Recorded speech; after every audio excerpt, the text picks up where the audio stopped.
Who's a good girl? Yeah, you're a good girl. This is Sylvie. I haven't made a vlog in 8 months. So, for the last 30 years of my life, I've been telling stories about how my math teacher let me sleep in math class because he taught basically directly from the textbook. And at the beginning of the year, I went through the entire textbook and I did all of the lesson plans. Anything that I didn't understand, I left blank in a notebook.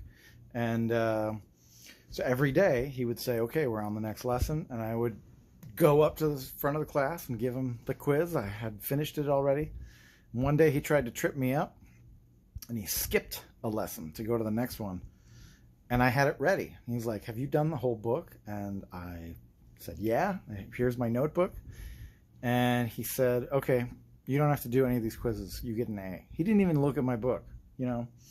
But I've had this narrative that I've told people, and that it has been in my head, that I got an A in math. And I didn't even have to do any work. I could sleep in class because I was smart enough to do everything ahead of time. But here's the thing. He never graded my notebook. So was I really good at math? Well, it turns out I did an algebra test recently, and I did not score 100%. It has been 30 years since I've been in a classroom, but I scored 86%, which is still pretty good. That's like a B from my era. So I still got it, you know. I could still do it. I was like, yeah, I'm a math whiz. That's pretty much all I wanted to talk about. I was real happy that my my math skills are still present. The questions that I got wrong basically were advanced algebra questions where you're doing inverse proportions and direct proportions. And what's funny is that I knew the calculations for them, but I had swapped them in my head, so I was doing them in reverse.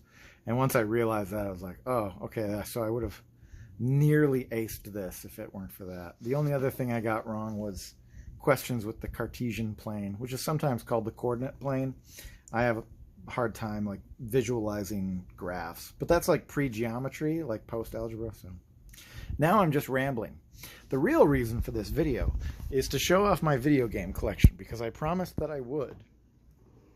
So we're here at my dresser, which is where my TV sits.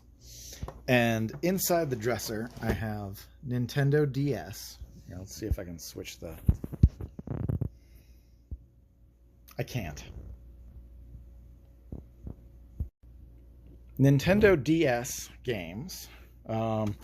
It's kind of disorganized. It's mostly RPGs, a few action titles. I got some more Nintendo DS games down here. Don't ask. All of my PlayStation 3, PlayStation 4 games are in this drawer. I guess I've got a few PS5 in here too, but it's mainly PS4. There's a few PS3s buried under there. This is my Xbox 360 drawer, which I know that there's some PS3 games in here as well, but it's mostly Xbox 360. And then this is my PlayStation 2, PlayStation 1 drawer, which you can see there's a bunch of GTAs. Oh, Manhunt 2. Where did that come from? Oh, God, what a shitty game. So that's pretty much it. Those are all of my games. I'm still good at math, and I need a haircut.